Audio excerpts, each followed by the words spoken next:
सतगुरुदेव की जय। सर्वसंग से प्रार्थना है, सत्संग प्रारंभ हो रहा है। कृपया सत्संग स्थल पर शांतिपूर्वक विराजमान होकर के श्रद्धा से सत्संग सुने। परमेश्वर की प्यारी आत्माओं से पुनर्निवेदन है, सत्संग प्रारंभ हो रहा है। कृपया सत्संग स्थल पर शांतिपूर्वक विराजमान होकर के श्रद्धा से सत्संग सुने। सत सही।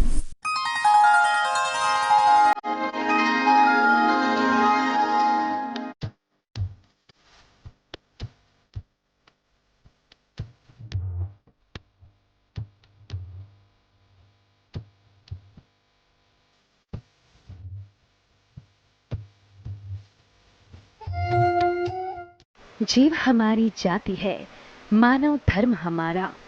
हिंदू मुस्लिम सिख ईसाई धर्म नहीं कोई न्यारा। हमारा इष्ट देव कबीर परमेश्वर है। इस पृथ्वी पर निवास करने वाले सर्व प्राणी एक परमेश्वर के बच्चे हैं। सतलोक आश्रम, चंडीगढ़ रोड, बरवाला, जिला हिसार, हरियाणा प्रांत एक रजिस्टर्ड ट्रस्ट कबीर परमेश्वर भक्ति ट्रस्ट द्वारा जगत गुरु संत रामपाल दास जी महाराज की अध्यक्षता में संचालित है। श्रद्धालुओं द्वारा स्वेच्छा से दिए गए दान से सर्व व्यवस्था हो रही है। ये संस्था पूर्ण रूप से गैर राजनीतिक है। हमारा उद्देश्य विश्व के मानव समाज में फैली कुरीतियों, दहेज आदि को समाप्त करके एक स्वच्छ मानवता का उत्थान करना है। उपदेशी श्रद्धालु के लिए तंबाकू, शराब व अन्य नशीले पदार्थ सेवन करना वर्जित है। चोरी, रिश्वतखोरी, जारी करना, मांस खाना निषेध है।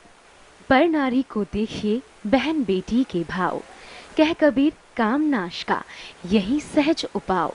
सत साहिब, हम एक ऐसा मानव समाज तैयार कर रहे हैं जो किसी भी क्षेत्र में राजनीति, न्यायपालिका, डॉक्टरी, इंजीनियरिंग या प्रशासनिक जैसे आईपीएस या आईएएस या शिक्षा में तथा अन्य किसी भी पद पर या सामान्य समाज में रहकर ईमानदारी से कार्य करके सबको न्याय दिलाएगा। छोटा बड़ा, अमीर गरीब की खाई को मिटाएगा। आध्यात्मिक तत्व ज्ञान के आधार से भारत विश्व का एक महान राष्ट्र होगा। अन्य सर्व राष्ट्र भारतवर्ष का अनुसरण करेंगे। सत साहिब, उपदेश लेने वालों को निःशुल्क दीक्षा दी जाती है। खाने, ठहरने तथा बिस्तर आदि की निःशुल्क व्यवस्था है।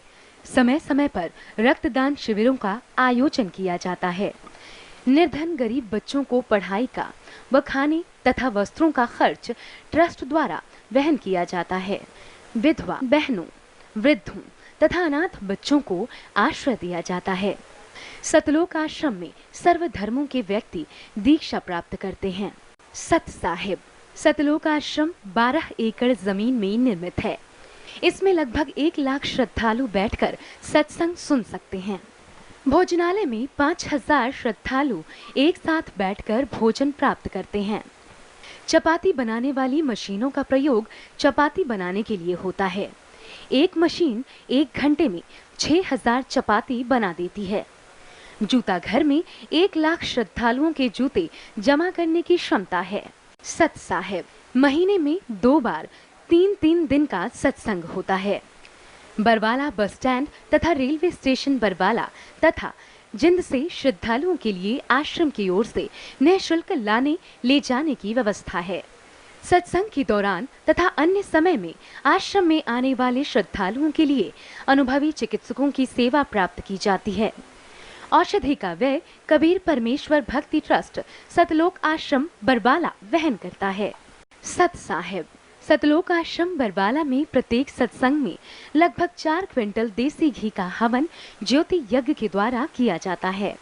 ऋग्वेद मंडल 9 सूक्त 86 मंत्र 10 में ज्योति यज्ञ का प्रावधान है। संत रामपाल दास जी से शास्त्रानुकूल भक्ति विधि से दीक्षित श्रद्धालुओं को भौतिक तथा आध्यात्मिक लाभ प्राप्त होते हैं। जैसा कि ऋग्वेद मंडल 10 सूक्त 161 मंत्र 2 में प्रमाण है कि परमात्मा असाध्य रोग को नाश करके स्वस्थ कर देता है। यदि रोगी मृत्यु को प्राप्त हो चुका हो तो भी परमेश्वर सत्य साधना करने वाले साधक को पुनः जीवित करके 100 वर्ष की आयु प्रदान कर देता है। ये सर्व लाभ सतलोक आश्रम बरवाला में दीक्षा प्राप्त करके मर्यादा में रहकर भक्ति करने वाले भक्तों को प्राप्त होते हैं। सत कबीर दुआरे तेरे पर एक दास भिखारी आया है। सत कबीर दुआरे तेरे पर एक दास भिखारी आया। भक्ति की भिक्षा दे दी जो उम्मीद कटोरा लाया। भक्ति की भिक्षा दे दी जो उम्मीद कटोरा लाया। तज नरसी वाले ठाठ नहीं, मैं धन्ना जैसा जाट नहीं। तज नरसी वाले ठाठ नहीं, मैं धन्ना जैसा जाट। मेरी मोर धवज सी साठ नहीं, जिसने लड़का चीर चढ़ाया है। भक्ति की भिक्षा दे दी जो उम्मीद कटोरा लाया। सत कबीर द्वारे तेरे पैक दास भिखारी आया है। भक्ति की उम्मीद कटोरा लाया। शेख फरीद जैसा तप नहीं, मेरा वाल्मीक सा जप नहीं। शेख फरीद जैसा तप नहीं, मेरा वाल्मीक जैसा तप नहीं। मंसूर सी अनल हक नहीं, जिसने टुकड़े शरीर करवाया है। भक्ति की दे दी जो उम्मीद कटोरा ला। सत कबीर दवारे तेरे पैक दास भिखारी आ। भक्ति की भिक्षा दे दी जो उम्मीद कटोरा। धरू जैसी आस नहीं, प्रहलाद जैसा विश्वास नहीं। धरू जैसी आस नहीं, प्रहलाद जैसा विश्वास नहीं। मेरा मीरा जैसा रास नहीं, जिसने रो और नाच रजाया है। भक्ति की दे दी जो उम्मीद कटोरा लाया है। सत कबीर दवारे तेरे पैक दास भिखारी आया है। सत कबीर दवारे पैक दास भिखारी। रंग का बंका जैसा त्याग नहीं, मेरा बाजीद जैसा वैराग नहीं। रंग का बंका जैसा त्याग नहीं, मेरा बाजीद जैसा वैराग नहीं। मेरा कर्मा जैसा भाग नहीं, जिसका आन खींचड़ा खाया है। भक्ति की भिक्षा दे दी जो उम्मीद कटोरा ला। सत कबीर दवारे तेरे पैक। विदुर विदुरानी जैसा सम्मान नहीं, मैं सम्मन जैसा यजमान नहीं। विदुर विदुरानी जैसा सम्मान नहीं, मैं सम्मन जैसा यजमान नहीं। और सेव जो कुर्बान नहीं, जिसने शीश तो लेके लाया है, भक्ति की भिक्षा दे दी जो उम्मीद कटोरा ला। सत कबीर दवारे तेरे पैक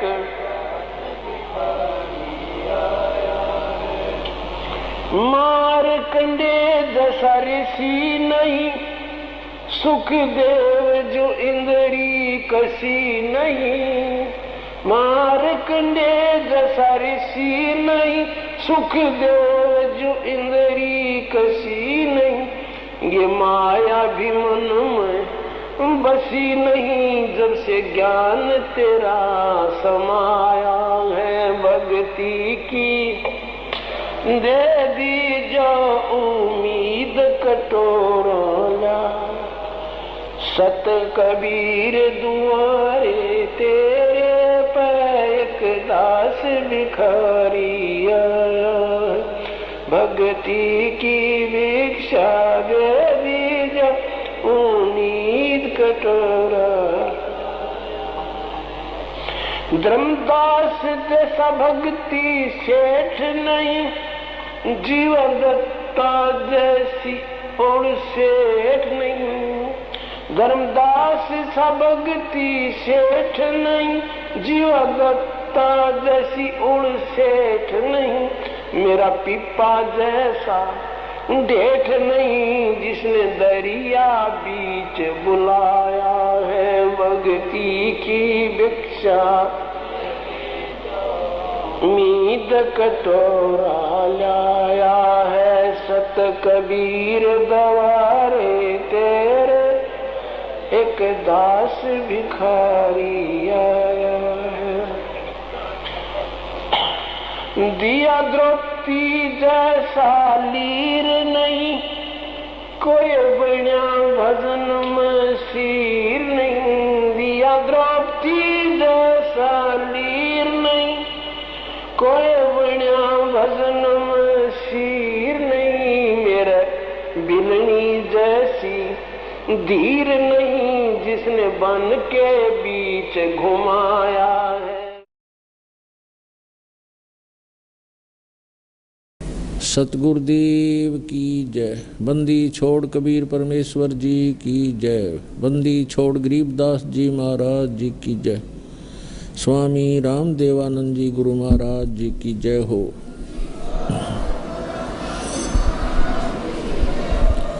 गरीब नमो नमो सतपुरुष को नमस्कार, गुरु की नहीं। सुर नर मुनि जन साधुआ संतों सर्वसदी नहीं। सतगुरु साहिब संत सब दंडो तुम प्रणाम। आगे पीछे मध्य हुए तिनको दा कुर्बान। नराकार निर्विषम काल जाल वैवंजनम निर्लेपम निज निर्गुणम अकलनो बेशंदनम। सोहम सुरति समाप्तम सकल समाना निर्तल। उज्ज्वल हिरंबर हरदमम बेपरवा अथा है वार पार निमज्जतम। गरीब दो सुमर सिद्ध होई, गणनायक गलता ना करो अनुग्रह सोई। पारस पद परवाना आदि गणेश मनाऊं। गणनायक देवन देवा चरण कमल लो लाऊं। आदंत करूं सेवा परम शक्ति संगीतम। रिद्धि सिद्धि दाता सोई, अवगत गुण अतीतम। सत्य पुरुष निर्मोही, जगदम्बा जगदीशम। मंगल रूप मुरारी, तन मन अर्पों शीसम। भक्ति मुक्ति भंडारी। सुर नर मुनि जन जावे, ब्रह्मा विष्णु महेशा। शेष शेष मुख गावे, पूजे आदि गणेशा। इंद्र कुबेर सरीखा, वरुण धर्म राय ध्यावे। समर्थ जीवन जी का, मन इच्छा फल पावे। 33 कोटि अधारा, दावे शेष 88। उतरे बहुजल पारा, कट है यम की फांसी। 33 कोटि अधारा, दावें से 88 उतरे बहुजल पारा, कट है यम की फांसी। कर जोरूं विनती करूं, धरूं चरण पर शीश। गुरु जी राम देवानंद जी महाराज ने दियो नाम बख्शीश। कोटि कोटि सिजदा करूं, कोटि कोटि प्रणाम।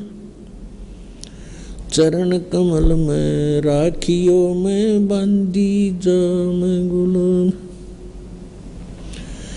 कुत्ता हूँ गुरुदेव का, रामपाल दास का नाम। गले प्रेम की जेवड़ी, जहाँ खेचो वहाँ जाऊं। तो करो तो बावड़ू, दूर दूर करो तो जाऊं। जो राखो त्यों ही रहूं, जो देवो सो खाऊं। जय इब के सतगुरु मिले, सब दुख आँखों रोए। चरणों ऊपर शीश धरूं, कहूँ जो कहनी हो। कबीर साईं मिलेंगे, पूछेंगे कुशलात। आदि अंत की सब कहूँ, अपने दिल की बात। गुरु जी तुम ना भूलियो, चाहे लाख लोग मिल जाहीं। हम जैसे तुमको बहुत हैं, तुमसे हमको नहीं। तुमरे विसारे क्या बने, मैं किसकी शरण में जाऊं। शिव विरंच मुनि नारदा, तिनके हृदय न समाऊं। गुरु बड़े गोविंद से, मन में देख विचार। हरि सुमरे सो वार हैं, गुरु सुमरे होए पार। गुरु गोविंद दोनों खड़े, काके लागू पाए। बलिहारी गुरु अपना, जिन गोविंद दियो मिलाए। 7 द्वीप 9 खंड में, गुरु से बड़ा ना कोई। करता करे न कर सके, गुरु करे सो होवे। परमपिता परमात्मा पूर्ण ब्रह्म, सारी सृष्टि के रचनहार कबीर परमेश्वर जी की असीम रजा से आप परमात्मा की प्यारी आत्माएं परमेश्वर की महिमा सुनने के लिए उपस्थित हुए। पुण्यात्माओं, परमेश्वर ने आके हमें ज्ञान कराया कि जिस लोक में आप रह रहे हो ये आपका स्थायी स्थान नहीं है। लेकिन अभी तक हमें इसका कोई विकल्प दिखाई नहीं देता। हमने अपने दादे परदादों को, अपने पूर्वजों को ऐसे ही क्रियाएं करते देखा।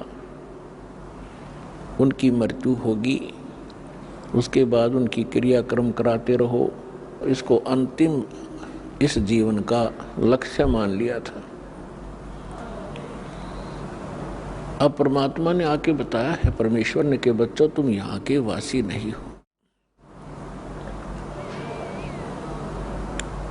आप एक ऐसे स्थान से आए हो जिसकी कसक आज भी आपके हृदय के अंदर है। और उस सुख की खोज में आप इस काल के लोक में लगे हुए हो। जैसे परमात्मा ने आके बताया है कि इस काल ने अपनी माया से, दुर्गा से ऊपर के लोकों की, परमात्मा वाले लोकों की एक नकल करवा रखी है, झूठी, डुप्लीकेट, हूबहू। ऐसे ही सतलोक के अंदर नर नारी हैं और उसमें बहुत ही सुख पदार्थ है और वहाँ कोई दुख नहीं है। तो काल ने भी यहाँ ऐसी ही नकल कर दी, लेकिन हमारा जो बॉडी है प्रत्येक प्राणी का ये 5 तत्वों से बनवा दिया और वहाँ पर केवल एक तत्व से है, नूरी तत्व से। उसमें वृद्ध अवस्था नहीं है, वहाँ मृत्यु नहीं होती, वो अदर अमर शरीर है। अब जैसे नमक की बोरी हो, नमक का ढेर पड़ा हो या किसी बोरी में रखा हो और एक तरफ बूरा रखी हो,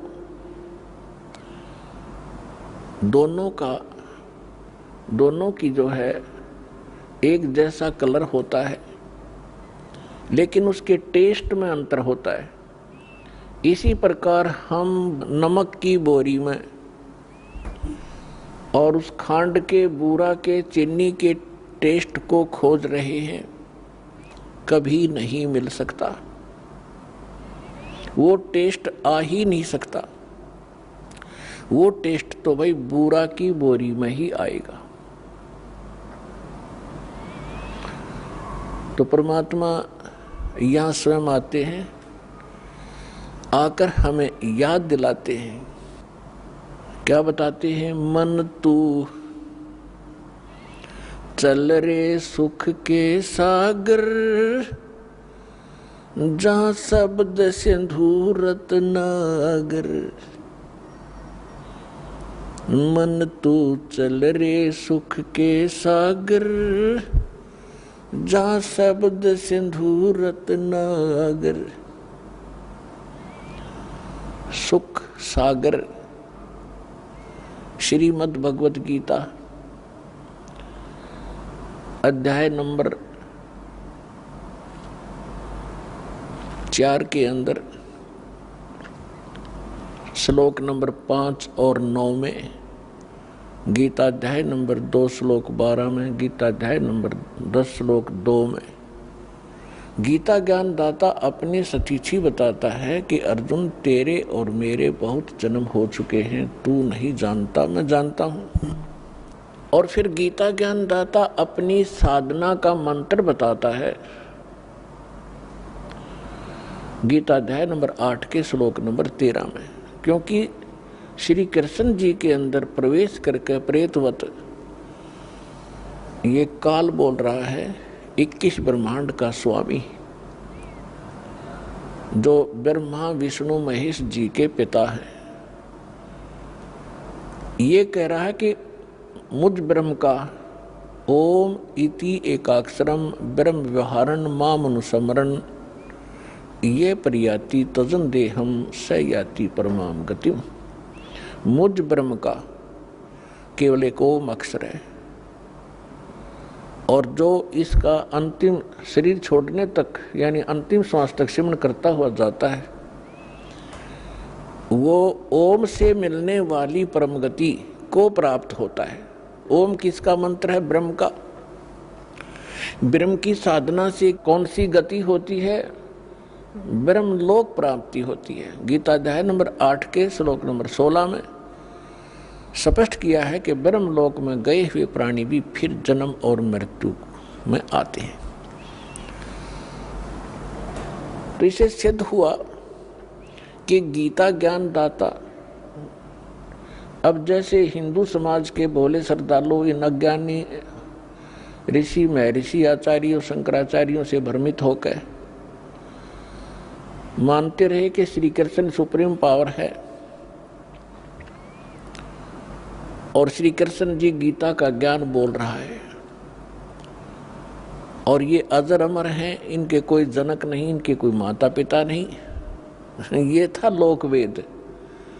लोकवेद का अर्थ होता है दंत कथा, सुनी सुनाई बातें जो सत्य ना हो,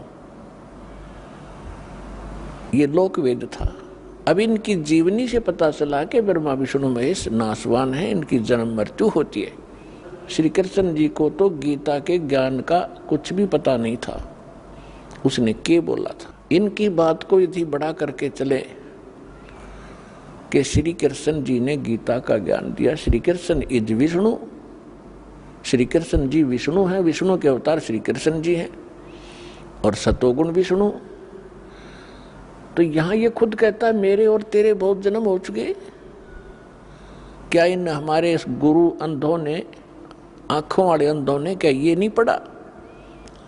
तो इसके विषय में परमेश्वर ने सुख संवेद में कहा है, मोती मुक्ता दर्शत नाही, ये जग है सब अंदरे, दिखत के तनैण चश्म, इनका फेरा मोतिया बिंदरे।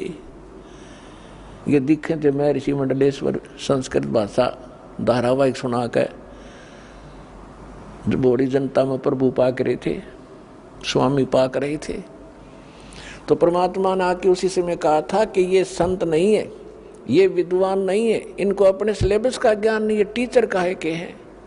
और इसी बात का विरोध भगवान का घृणा करा दिया था और झूठ बोली इन हमारे मंडलेश्वरों ने, ब्राह्मणों ने, गुरुओं ने, काजी और मुल्लाओं ने कि ये अशिक्षित है, दुल्हा क्या जाने सदग्रंथों के गूढ़ रहस्यों को, ये पढ़ा नहीं है। आज परमात्मा ने दया बख्शी, पहले अपने बच्चों को शिक्षित किया, सदग्रंथ सिंपल भाषा में उन्हीं से अनुवाद करवा दिया। यदि ये दास अनुवाद करता, वो तो करना ही ऐसे था, लेकिन ये फिर भी टांग अड़ा देते कि रामपाल ने संस्कृत ना आती, जैसे भगवान के बारे में कहा करते ये क्या जाने वेदों और गीता के गूढ़ रहस्यों का। तो परमात्मा का काम कच्चा नहीं होता। 600 वर्ष पहले धर्मदास जब चिंतित गणे हो गए थे, जब कह दिया था भाई चिंता ना करे, जब कलयुग 5500 वर्ष बीत जाएगा फिर आकर मैं सब न पार करूंगा, तेरे वंशज भी पार हो जाएंगे, पूरा विश्व पार होगा। तो उस परमात्मा ने 600 वर्ष पहले ये बताया था कि ये जितने संत हैं, मंडलेश्वर हैं, ये मुल्ला और काजी हैं, ये अपने धर्म के धर्म ग्रंथों से भी परिचित नहीं है। ये केवल अपनी सोच से दंत कथा सुना के और इनको अपनी रोजी रोटी का आधार बनाए बैठे हैं। तत्व भेद कोई ना कहे रे झूमकरा, ये पैसे ऊपर नाच सुनो राई झूमकरा, कोटों मध्य कोई नहीं रे झूमकरा, अरबों में कोई गर्क सुनो राई झूमकरा। एक सरदार जी आया था गरीबदास जी के पास, उसने जब ये ज्ञान सुना तो अचंभित हुआ और कहने लगा, हे भगवान, आज तक ये ज्ञान हमारे को किसी ने नहीं बताया। तब उन्होंने कहा था कि ये तत्व भेद कोई ना कहे रे झूमकरा, ये पैसे ऊपर नाच सुनो रे झूमकरा। तो पुण्यात्मा परमात्मा ने उसी समय कहा था कि मोती मुक्ता दर्शत नाही, ये जग है सब अंदरे, दिखत के तो नैन चश्मे, इनका फेरा मोतिया बिंदरे। जिसका मोतिया बिंद हो जाए आंखों में, आंख स्वस्थ दिखाई देती है पर उसको दिखता कुछ नहीं। इसी प्रकार हमारे धर्मगुरु इस कलयुग के, जो हिंदू धर्म के और मुसलमान धर्म के वर्तमान के, ये अंधे थे, आंखों वाले अंधे। एक भाषा विशेष अवश्य जानते थे लेकिन अध्यात्म ज्ञान से अपरिचित थे। तो उन्होंने ये नहीं पढ़ा कि खुद कह रहा है कि मेरी जन्म मृत्यु होती है। वास्तव में तो श्री कृष्ण जी ने गीता का ज्ञान बोला ही नहीं, उसका तो शरीर प्रयोग किया था काल ने। अब जो प्रसंग चल रहा है उसी पर आते हैं।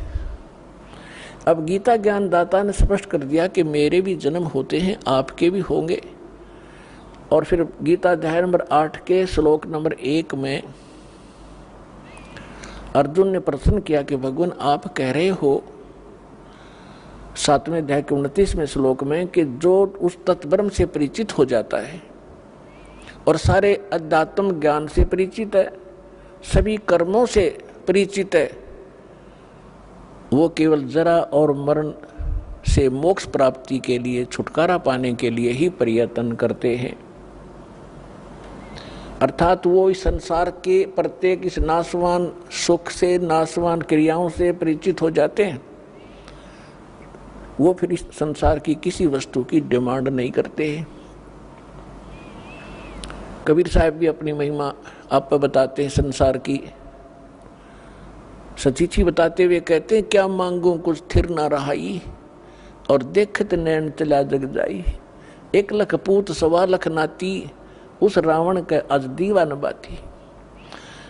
फिर परमात्मा कहते हैं, आवत संग ना कोई जात संगाती। जब तुम यहाँ आए तब ना पत्नी साथ आई थी, ना पुत्र पुत्री साथ आए थे। जब तुम यहाँ से जाओगे तब तो आपके साथ इनमें से कोई नहीं जाएगा। आवत संग ना जात संगाती, और क्या भयादर बंदे हाथी। राजाओं को संकेत कर रहे हैं। राजा लोग अपनी महिमा दिखाने के लिए अपने किले के बाहर हाथियों की लाइन लगा दिया करते थे, बांधा करते थे बाहर, ताकि दूसरे राजाओं के गुप्तचर आवें। राजा अपनी महिमा दिखाते थे। कुछ जब एक आदमी राजा के पास 200 हाथी बंधे हुए हैं तो कितना सक्षम होगा, या प्रभुता थी उनकी। तो परमात्मा कहते हैं, क्या भयादर बांधे हाथी, द्वारका गाथी बांध के क्या फूला समाता है। कल मृत्यु हो जाएगी, परसों गधा बनेगा। फिर क्या बताते हैं, कहे कबीर अंत की बारी, जैसे हाथ झाड़ के चला जुआरी। जो भक्ति नहीं करते, इस संसार के झूठे सुख, इन पदार्थों के संग्रह में अपना जीवन नाश कर देते हैं, वो अंत समय में ऐसे पछताएंगे जैसे हारने के बाद जुआ खेलने वाला जुआरी हाथ मसलता जाता है सर्वनाश करा के। कहे कबीर अंत की बारी, जैसे हाथ झाड़ कर चला जुआरी। अर्जुन ने पूछा कि आप जी कह रहे हैं कि जो तत्परम से परिचित हो जाते हैं और सारे दातम ज्ञान से परिचित हैं और सब कर्मों से परिचित, वो केवल यहाँ जरा और मरण से छूटने का ही प्रयत्न करते हैं, इस संसार की किसी वस्तु की इच्छा नहीं रखते। तो तत्ब्रह्म क्या है, कौन है? 8वें अध्याय के प्रथम श्लोक में अर्जुन ने प्रश्न किया। गीता अध्याय नंबर 8 के श्लोक 3 में उत्तर दिया कि वो परम अक्षर ब्रह्म है। अर्थात तो गीता ज्ञान दाता से अन्य है। अब गीता ज्ञान दाता ने 8वें अध्याय के 5 और 7 मंत्र में श्लोक में अपनी भक्ति के लिए कहा कि अर्जुन तुम मेरी भक्ति कर। अपना मंत्र उसने बताई दिया 8वें अध्याय के 13वें श्लोक में, मेरा केवल एक ओम ब्रह्म है। और ये नाड़ी, ये हमारे धर्मगुरु कौन से मंत्र देते थे? ओम नमः शिवाय, ओम भगवते वासुदेव नमः, हरे राम हरे कृष्ण कृष्ण कृष्ण हरे हरे, राधे श्याम राधे राधे श्याम मिला दे। इन मूर्खा ने पूछा तुम लाए कहाँ से ये मंत्र? जब गीता जी को सर्वधार्य मानते हो और गीता जी में जो वर्णन किया है हमें वही करना चाहिए था, इसके अलग करते हैं तो मनमाना आचरण कर रहे हैं, मनमुखी साधनाएं कर रहे हैं। तो गीता अध्याय नंबर 16 के श्लोक नंबर 23 और 24 में ये कंसेप्ट क्लियर किया हुआ है कि शास्त्र विधि को त्याग कर जो मनमाना आचरण करते हैं उनको न तो सुख होता है और न ही उनको कोई सिद्धि प्राप्त होती है और न ही उनकी गति होती है, यूजलेस। इससे तेरे लिए अर्जुन कर्तव्य और अकर्तव्य की व्यवस्था में जो साधना करनी चाहिए, जो नहीं करनी चाहिए, सदग्रंथ ही प्रमाण है। उन्हीं को आधार मानना, किसी की दंत कथा पर विश्वास मत करना। 8वें अध्याय के 13वें श्लोक में उसने बता ही दिया कि मेरा तो केवल ओम मंत्र है। पूरी गीता जी में इस ओम के अतिरिक्त कोई मंत्र नहीं है ब्रह्म साधना का। फिर गीता अध्याय नंबर 17 के श्लोक नंबर 23 में 3 मंत्र के जाप का निर्देश है और उसमें सांकेतिक है। वो ओम तो स्पष्ट है, उसमें लिखा है ओम तत्सत इति निर्देश है ब्रह्मण त्रिविधे समर्थ है ब्राह्मणा तेन वेदा च यज्ञा विहिता पुरा। इसका अर्थ है कि उस सच्चिदानंद घन ब्रह्म परम अक्षर ब्रह्म की साधना का केवल ये ओम तत्सत 3 मंत्र के जाप का निर्देश है। इसकी 3 विधि से ही जाप है, त्रिविधा समर्थ है। ओम तत्सत इति निर्देश है। निर्देश का मतलब है फाइनल फैसला, डायरेक्शन, उसमें कोई अग्रम अग्रम नहीं रहती। जैसे कोई अधिकारी निर्देश दे दिया तो उसके अनुयायियों को, उसके फॉलोअर्स को, यानी उनके नौकरों को फिर उसमें ऑब्जेक्शन नहीं होता कि डायरेक्शन है साहब की, तो अटेंशन हो जाते हैं, फाइनल होता है। तो ये लिखा है कि ओम तत्सत इति निर्देश है ब्रह्मण त्रिविधे समर्थ है। ब्रह्मण माने उस परम अक्षर ब्रह्म का, उसको पाने का, उसकी प्राप्ति का। प्राप्ति मीन उस लोक में जाने का जहां वो सुख सागर है, जहां कोई दुख नहीं है, जहां जाने के बाद प्राणी फिर लौटकर कभी संसार में नहीं आते, वहां जाने का ये मंत्र है, उस सच्चिदानंद घन ब्रह्म के लोक में जाने का। तो गीता अध्याय नंबर 8 के श्लोक नंबर 5 और 7 में गीता ज्ञानदाता बताता है कि अर्जुन यदि मेरी शरण में रहना है तो मेरी भक्ति कर, मेरा भक्त बन और युद्ध भी कर और मेरा सिमरन भी कर। अपने आत्माओं इसे 2 कंसेप्ट क्लियर हो गए कि एक तो जैसे ये हठ योग बताता है कोई साधक, कोई संत, 2.5 घंटे सुबह 2.5 घंटे शाम, ये दंत कथा है, लोक वेद है, ये मनमाना आचरण है। किसी भी सदग्रंथ में इस हठ योग का प्रावधान नहीं है। इसमें स्पष्ट कर दिया है कि अर्जुन तो युद्ध भी कर और सिमरन भी कर। तो इसी प्रकार सूक्ष्म वेद में कहा है, नाम उठत ना हम बैठत, नाम सोवत जागवे, नाम खाते नाम पीते, नाम सेती लागवे। यही वेद बताते हैं। यजुर्वेद अध्याय नंबर 40 के मंत्र 15 में कहा कि ओम कर्तुम समर, किलबे समर और कर्तु समर। ओम नाम का जाप काम करते करते सेवन कर, विशेष कसक के साथ सेवन कर, मनुष्य जीवन का प्रथम कर्तव्य जानकर या भक्ति कर। ये तो ब्रह्म सत्र का ज्ञान उसने दिया है कि ओम का जाप करना, मेरी शरण में रहना। वो भी गीता ज्ञानदाता भी ब्रह्म है, वेद ज्ञानदाता भी ब्रह्म ही है। फिर वो वेद ज्ञानदाता ऑप्शन छोड़ देता है कि यजुर्वेद के 40वें अध्याय के 17वें श्लोक में कि वो परमात्मा तो प्रोक्ष है, गुप्त है, वो पूर्ण परमात्मा, और मैं ब्रह्म हूँ, मैं ब्रह्म लोक में रहता हूँ, मेरा ओम नाम है, मेरा सिमरन करेगा तो मुझे ही प्राप्त होगा। तो यहाँ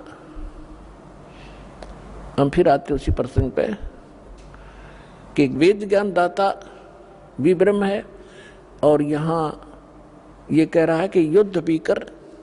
गीता ज्ञानदाता भी वही है, कहता युद्ध भी कर, मेरा सिमरन भी कर। अंत में मैं जो सिमरन करता हुआ तू छोड़कर जाएगा शरीर तो मुझे ही प्राप्त होगा, मेरे में भावित रहेगा। इसने अपनी स्थिति बताई दी है कि तेरे और मेरे बहुत जन्म हो लिए, आगे भी होंगे, जन्म मृत्यु ना तेरी मिटे ना मेरी मिटे। तो गीता अध्याय नंबर 15 के श्लोक नंबर 4 के अंदर कहा है कि तत्वदर्शी संत और तत्व ज्ञान की प्राप्ति के उपरांत परमेश्वर के उस परम पद की खोज करनी चाहिए जहां जाने के बाद साधक फिर लौटकर कभी संसार में नहीं आते। और जिस परमेश्वर ने सबरमंडों की रचना की है, तो इससे स्पष्ट है कि गीता ज्ञानदाता से कोई अन्य है वो समर्थ शक्ति, वो सुप्रीम पावर, कंप्लीट गॉड, पूर्ण ब्रह्म, पूर्ण परमात्मा, और केवल उसी की भक्ति करो।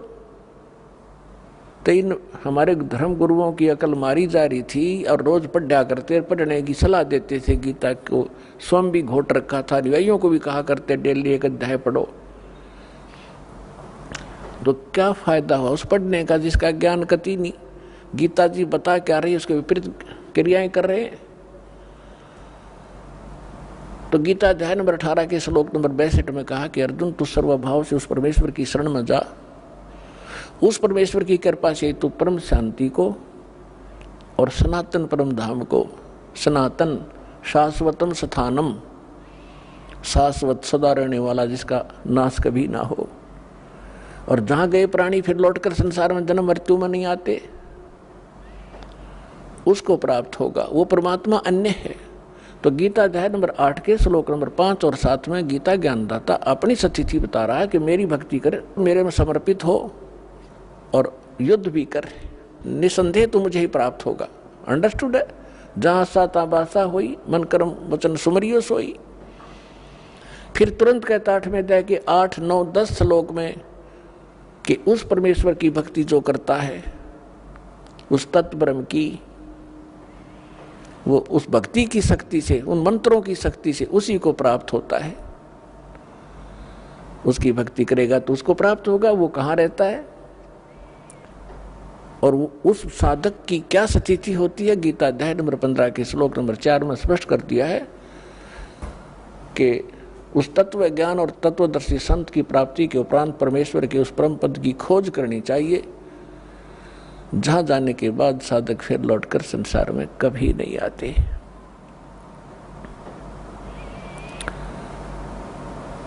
तो पुण्यात्माओं,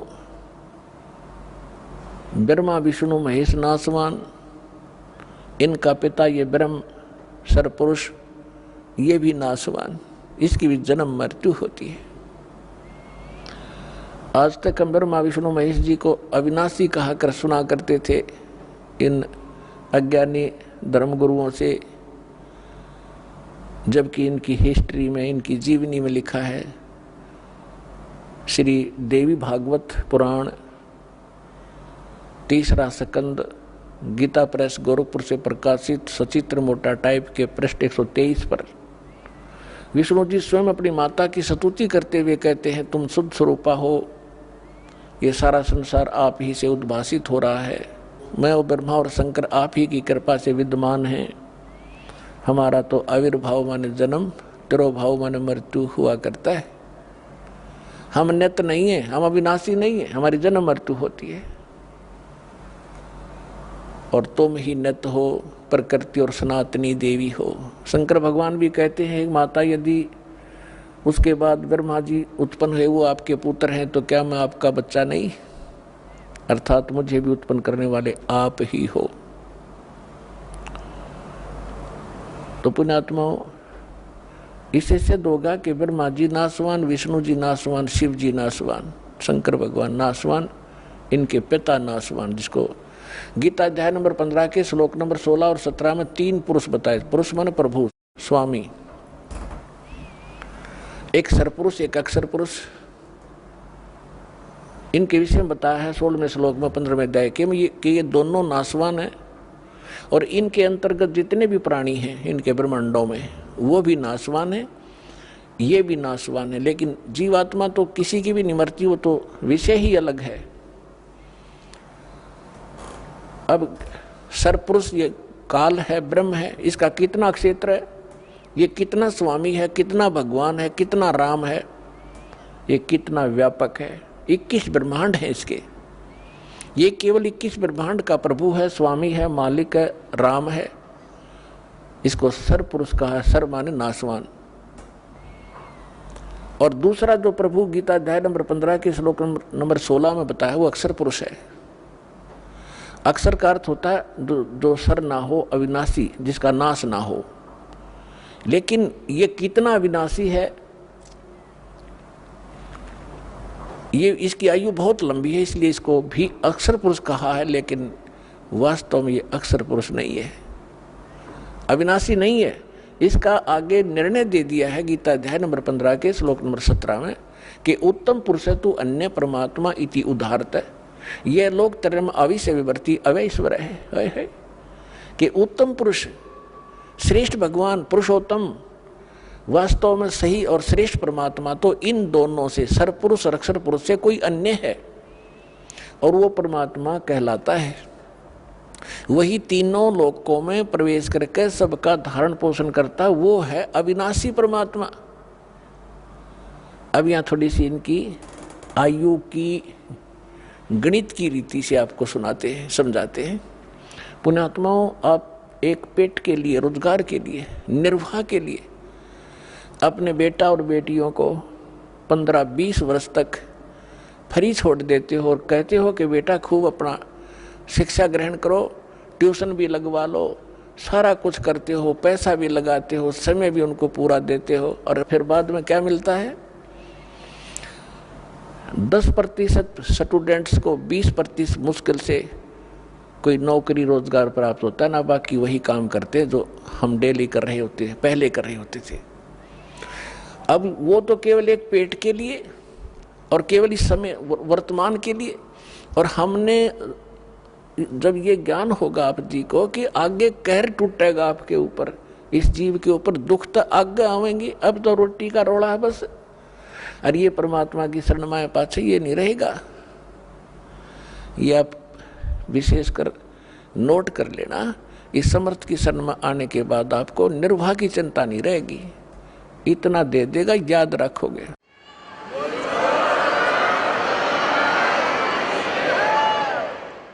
इसके विषय में बताते हैं परमात्मा के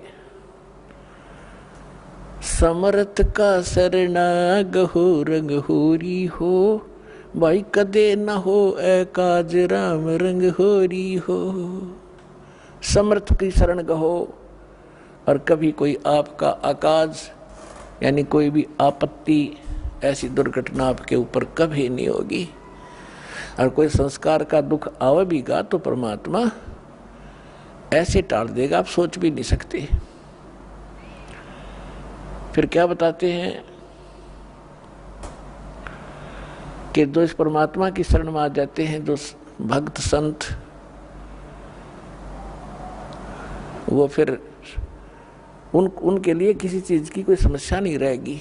आप देखना, जिन भक्तों ने सच्चे दिल से ये भक्ति कर रखी है और जिनको 4, 5, 10 वर्ष हो गए हैं, दास को पता है उनकी उसमें क्या स्थिति थी और आज उनके कितने सुख दे रखे हैं। तो इसलिए इस परमात्मा की शरण में आने के बाद आपके भाग में ना होगा वो भी सुख देगा।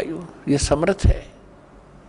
सतगुरु हाथ लेखनी सब बहिया, इस परमेश्वर के हाथ में कलम है और बही माने आपके मस्तक में लिखने वाला जो कागज है वो भी इसी के पास है, ये जो चाहे लिख देगा।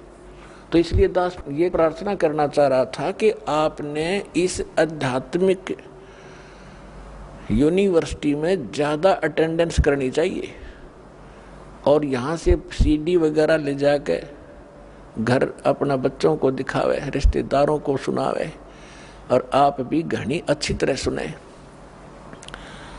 तो फिर आपको यहाँ का भी सुख मिलेगा, संसारिक सुख आपको इतने देगा। आपने हाथ जोड़ना पड़ेगा भगवान का आगे, क्योंकि आपको ज्ञान हो जाएगा इस माया का करेंगे कि ये तो हमें डुबो दी गया लास्ट में। इस दास के साथ ये घटा हुआ सा कुछ, तब दास कॉन्फिडेंस से आपसे कह रहा है।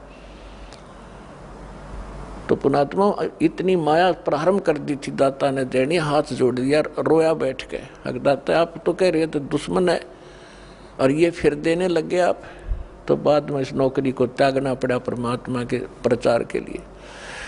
तो कहने का भाव ये है कि जिस वस्तु के लिए आप भटक रहे हो, एक रोजगार, रोटी और छोटे मोटे दुख आप पर आए हुए हैं, ये तो छू मंत्र कर देगा आपके, पर करेगा जब जब आपकी सीधी नीयत हो जाएगी। अब तो आपको आदत पड़ रही है, कहीं चले झाड़ा लवाया वहाँ बस दुख हो रहा है, महाराज जी कुछ बता दे, हम उसका कर दर दें, वो अपना राज्य, हम अपना राज्य। दास ऐसा नहीं चाहता और ना ऐसा करेगा।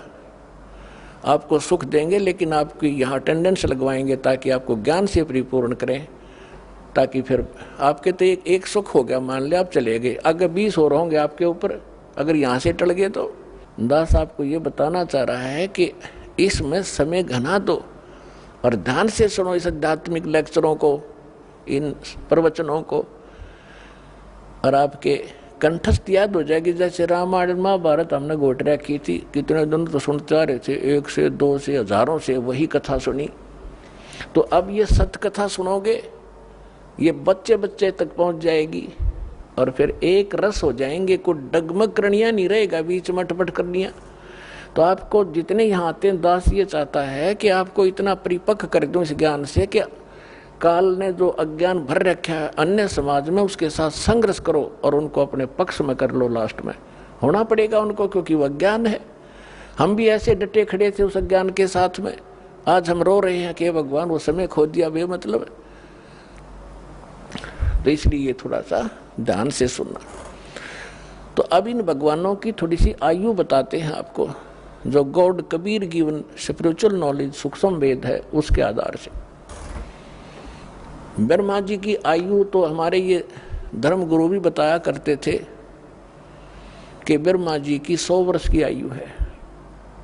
ब्रह्मा जी का एक दिन 1000 चतुर्युग का बताते थे। एक चतुर्युग में कितना समय होता है, जैसे सतयुग, त्रेता, द्वापर और कलयुग चारों युगों को मिलाकर के 43,20,000 वर्ष होते हैं हमारे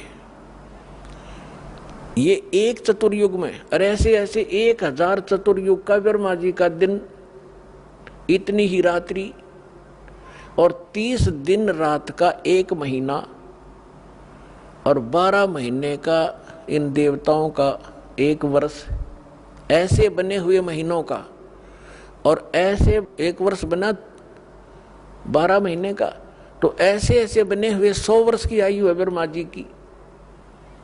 अपने आत्मा देखो, अब हम अपने से तुलना करें, 60, 65, 70, 80 साल की उम्र है मनुष्य की आज, और इनकी कितनी होगी गिनती ना हो बे। तो इसलिए इस प्रकार 100 वर्ष की आयु श्री ब्रह्मा जी की है। और ब्रह्मा जी से 7 गुनी ज्यादा विष्णु जी की, और विष्णु जी से 7 गुना शंकर जी की। इनकी ये स्थिति है। ब्रह्मा जी की 100 वर्ष, विष्णु जी की 700 वर्ष, और शंकर जी की 4900 वर्ष, 4900 वर्ष। और ऐसी आयु वाले शंकर भगवान 70,000 मर लेंगे। जब 70,000 शंकर जी की मृत्यु हो जाएगी, 70,000 शंकर मर जाएंगे शिव, उसके बाद एक ब्रह्म मरेगा सरपुरुष, और एक ब्रह्मांड का विनाश होगा। फिर ये सारे जीव इंक्लूडिंग दुर्गा और ये सरपुरुष ज्योति निरंजन और ये सब ब्रह्मा विष्णु महेश वाली सब आत्माएं नष्ट हो जाएंगी, शरीर नष्ट हो जाएंगे। ये आत्माएं ऑटोमेटिकली दूसरे ब्रह्मांड में चली जाएंगी,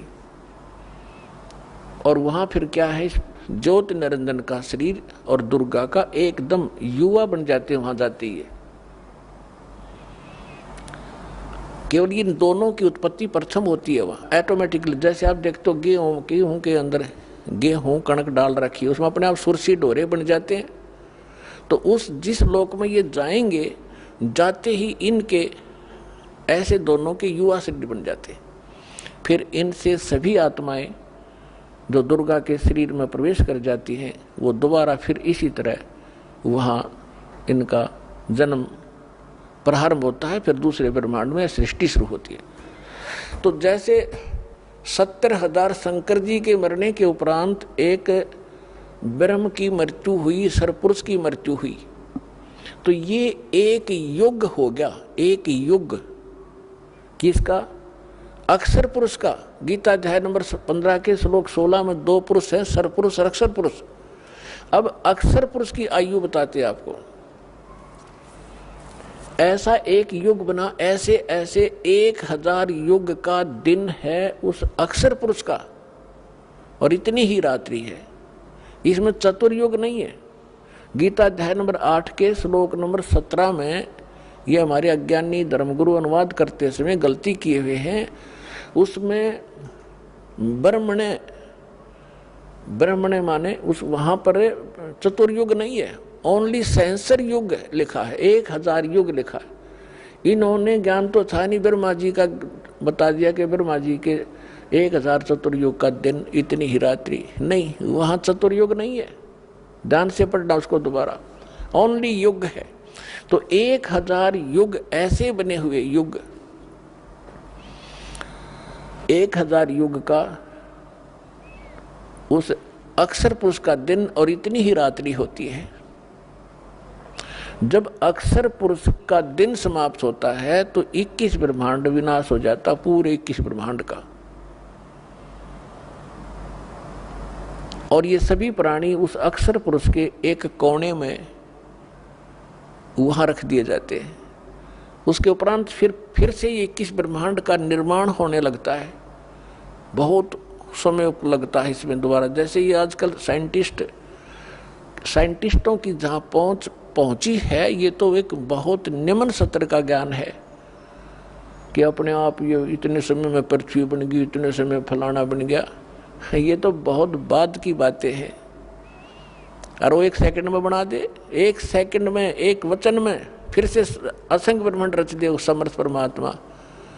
लेकिन उसने विधान बना के छोड़ दिया। इस पे साइंटिस्ट अपना अनुसंधान करते रहेंगे, इसी में मर जाएंगे। ये भगवान का दातम के निकट भी नहीं पहुंच सकते, बल्कि दूर कर रहे हैं जनता को। अब क्या होगा कि ऐसे 1000 युग का दिन, ऐसे 1000 युग की रात, ऐसे बने हुए 30 दिन रात का महीना अक्षर पुरुष का, और ऐसे 12 महीने का एक वर्ष, ऐसे बने हुए महीने, और फिर ऐसे बने हुए वर्ष के 100 वर्ष की आयु है अक्षर पुरुष की। अब लगाओ हिसाब। अब परमात्मा क्या कहते हैं? एती उम्र बुलंद मरेगा अंतरे, जिसकी आयु है मृत्यु भी होगी। सतगुरु लगे न कान न भेंटे वो संतरे। एती उम्र बुलंद मरेगा अंतरे, क्योंकि वो सतगुरु लगे न कान न भेंटे वो संतरे। इतनी लंबी आयु भी हो जाएगी, अंत में फिर भी मृत्यु होगी तेरी। क्यों? क्योंकि आपके वो सतगुरु, वो संत नहीं मिले। कौन से संत? गीता अध्याय नंबर 4 के श्लोक नंबर 34 में कहा कि गीता ज्ञानदाता कहता है कि अर्जुन, गीता अध्याय नंबर 4 के श्लोक नंबर 32 में स्पष्ट कर दिया है कि सच्चिदानंद घन ब्रह्म ने मुखे यानी परम अक्षर ब्रह्म अपने मुख कमल से आकर जो ज्ञान देता है वो तत्व ज्ञान है। उसको सूक्ष्म वेद कहते हैं। चौथे अध्याय के 34वें श्लोक में कहा कि उस तत्व ज्ञान को तू तत्वदर्शी संतों के पास जाकर समझ। उनको दंडवत प्रणाम करने से, कपट छोड़कर उनकी सेवा करने से वो तत्वदर्शी संत तुझे तत्व ज्ञान का उपदेश करेंगे। और उसके पश्चात 15वें अध्याय के 4थे श्लोक में कहा कि उसके पश्चात परमेश्वर के उस परम पद की खोज करनी चाहिए जहां जाने के बाद कभी मृत्यु नहीं होती, लौटकर संसार में कभी नहीं आती। तो यहाँ क्या बताते हैं? जैसे कुरान शरीफ के अंदर भी यही प्रमाण है, सूरत फुरकानी 25 आयत 52 से 59 में, कि जिस परमेश्वर ने 6 दिन में सृष्टि रची, 7वें दिन तख्त पर जा बैठा, वो कबीर परमात्मा है। और उसकी खबर किसी बाखबर से पूछो, वो कुरान शरीफ का ज्ञानदाता भी उससे परिचित नहीं है। यजुर्वेद अध्याय नंबर 40 के श्लोक नंबर 10 में भी यही स्पष्ट किया है कि कोई तो परमात्मा को संभुवात कहता है, कोई असंभुवात कहता है। संभुवात माने जन्म लेने वाला, असंभुवात के वो कभी जन्म लेता ही नहीं, वो अजन्मा है, निराकार है। कोई रामकृष्ण रूप में मानता है संभुवात, तो वो परमात्मा कैसा है, जन्म लेता है या नहीं लेता है, उसकी जानकारी तत्वदर्शी संत बताते हैं, उनसे पूछो। तो यहाँ सूक्ष्म वेद में कहा है एती उम्र बुलंद मरेगा अंतरे, क्योंकि वो सतगुरु लगे न कान न भेंटे वो संतरे। वो संत नहीं मिले तुझे जो तत्वदर्शी संत है। तो इस विश्व में पुण्यात्मा वर्तमान में ये दास है वो तत्वदर्शी संत। इसको ते अभिमान समझ लियो और ते सच्चा ज्ञान समझ लेना। ये आपकी बुद्धि के सत्र पर डिपेंड करता है। और फिर इससे पहले जो तत्वदर्शी संत थे